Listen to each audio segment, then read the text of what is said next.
Springans make a grand return here, showcasing more power. Heroes go through another interesting level of innovation, and is that stun? Yes, it is. Alright, to the 30% of you, you guys know what I'm going to say. Make sure you guys are smashing the crap out of that subscribe button so you guys don't miss out on more awesome content. This is one of the craziest lists that I have seen for Springans out here in quite some time. We're playing a Crystal Beast package to facilitate this deck getting the chance to basically combo up so that you can make, you guessed it, Merrymaker, so you can get the Captain Sargass down here so you can do your thing. And I am just impressed. And I don't really have any other words to say, but like, this is so cool. So we have 2 copies of the Crystal Beast Rainbow Dragon, triple copies of Sapphire Pegasus. We have 1 copy of Captain Cyberstein, 1 Sprite Blue with 1 Sprite Jet, and we have 1 copy of the Branga, 2 copies of Brothers, 1 copy of Captain Sargass, 1 copy of good old Spriggan's Pador, and then we have triple copies of Rocky, 2 copies of Regulus, triple copies of Hadoken. We have triple copies of Foolish Bro Goods, triple copies of the Gold Gondola. We have 2 Smashers, 1 2 Booty, and then we have triple Watch, triple Tally Ho, 1 Disc Coliseum, your 1 Talents, your 1 Rainbow Bridge of Salvation, and 1 Interlude, here, wrapping up your main deck. They definitely put an emphasis on this being searchable in the combo, which is really good. We also have 1 Platinum Gadget, 1 Tornado Dragon, 1 Time Thief Redoer with 1 Explorer. We have 2 Merrymaker with 1 Djinn Buster, 1 Gigantic Sprite with 2 Captain Sargass, 1 Garigan X with 1 copy of Exciton Knight, 1 Zeus, 1 Dweller, and 1 Exterio. And then we have triple copies of Lava Golem, triple copies of Lightning Storm, triple Swords of Concealing Light, triple Evenly Matched, and triple copies of Solemn Judgment. That's right.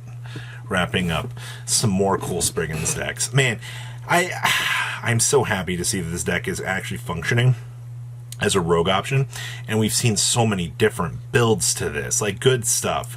Next up here is going to be Heroes. Now, what made this kind of interesting is that's Branded Regained actually seeing play in Hero, and you're like, wait, what? Well, if a light or dark monster is banished, you can target one of those monsters and place that monster on the bottom of your deck. What if I banish my Malicious to Special Malicious, and Branded Regained will trigger? Since this is a dark, I can now put it on the bottom of my deck, and I now get to draw a card. Does that change the thing for Heroes? It actually gives you almost infinite Malicious value every single turn. And I haven't seen this a lot, but to me, this is actually a really cool innovation.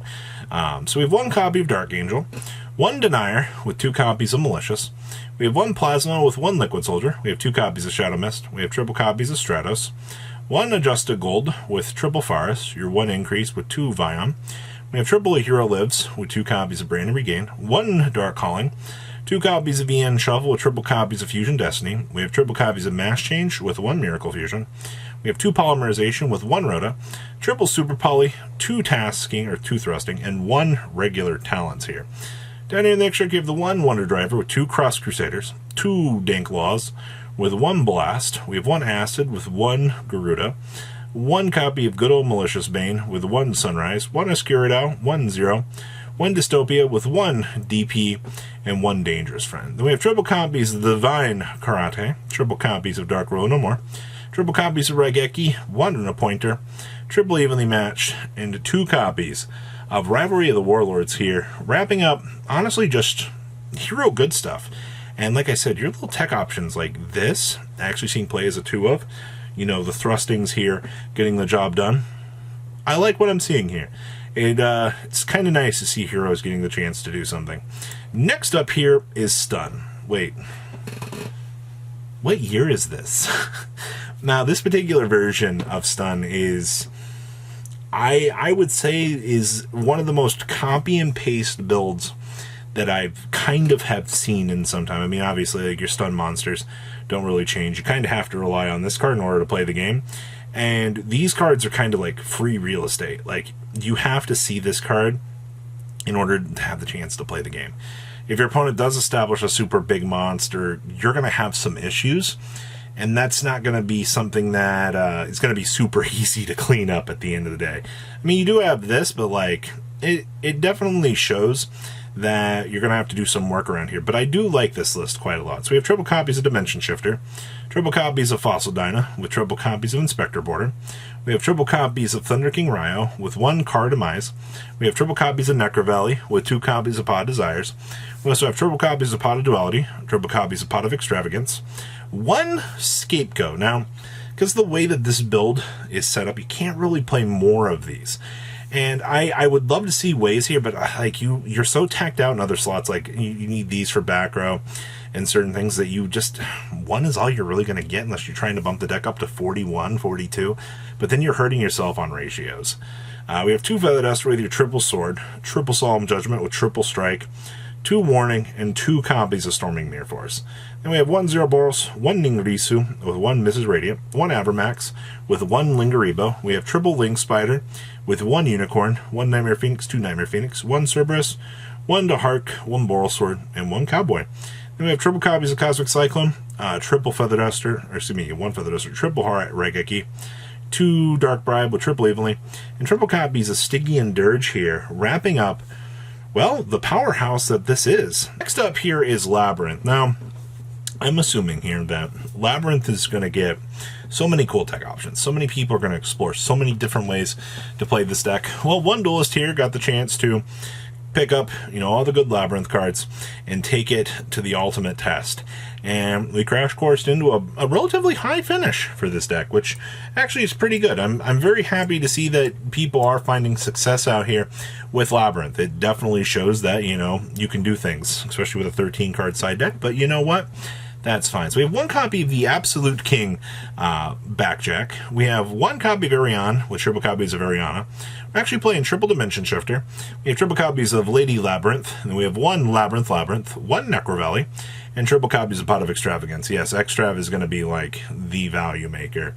Then we have 2 copies of Archfiend's Ghastly Glitch, triple Big Welcome Labyrinth, triple Compulsory Evacuation Device, your 1 Karma Cannon, 2 Punishment with triple Evenly Matched, 2 copies of Ice Dragon's Prison, Infinite Impermanence at 3, triple Metaverse, your triple Rivalry, only 1 copy of Weight Measuring. I mean, this is perfectly fine as a one-up.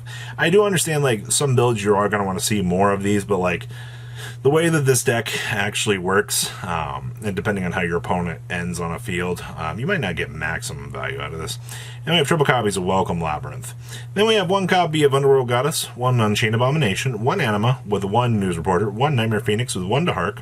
We have 1 Meteorologic Aggregator, 1 Exiton Knight with 1 King Kaiser, Marksman King Tell, and Big Deuce Man. Then we have 1 Abyss Dweller, your 1 Wind Pegasus, and 2 Anantis. Then we got the triple Lava Golem, your 1 Lovely Labyrinth, 1 Destructive Daruma Cannon, triple Dimensional Barrier, 1 Punishment, 1 Ice Dragon's Prison, and triple copies of, you guessed it, the almighty Hand of God. Wrapping up, well, pretty straightforward, fun, good stuff, actually.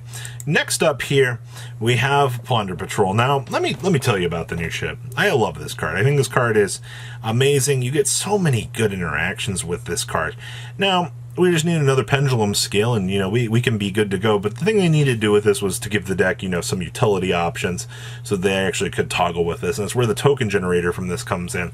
Now, the other thing that's pretty good about this is the fact that you get to play the Rite of Armisia package in this deck to set up, you guessed it, good old Omni Negate. Nah, you're just going to generate some pretty strong power and then illegal ignite your opponent. Actually kind of interesting, like this is going to be the value that you're going to get here. We're citing the Griffin Rider. So, we have triple copies of the Black Eyes, the Plunder Patrol Sea Guide, triple copies of the Bluebeard. We have 1 Godarlo with 2 copies of Golden Hair. We have 1 Illegal Knight with 1 Radion, 2 copies of Redbeard. 1 copy of your Thunder King Kaiju with your triple Water Enchantress, your triple copies of Whitebeard. Actually playing the 1 Change of Heart and the 1 copy of Mind Control. That's kind of cute.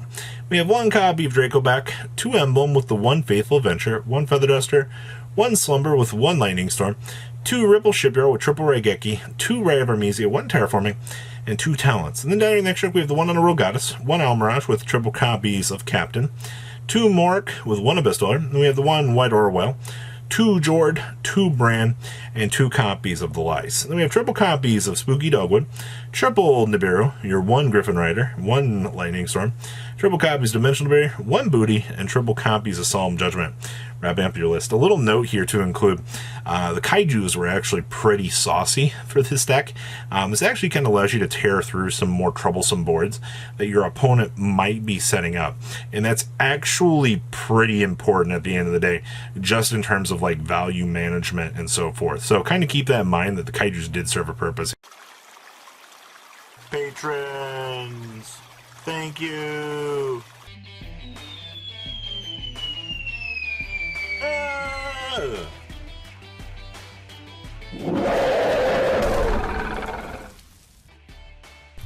Thank you so much for watching. Check out these other videos.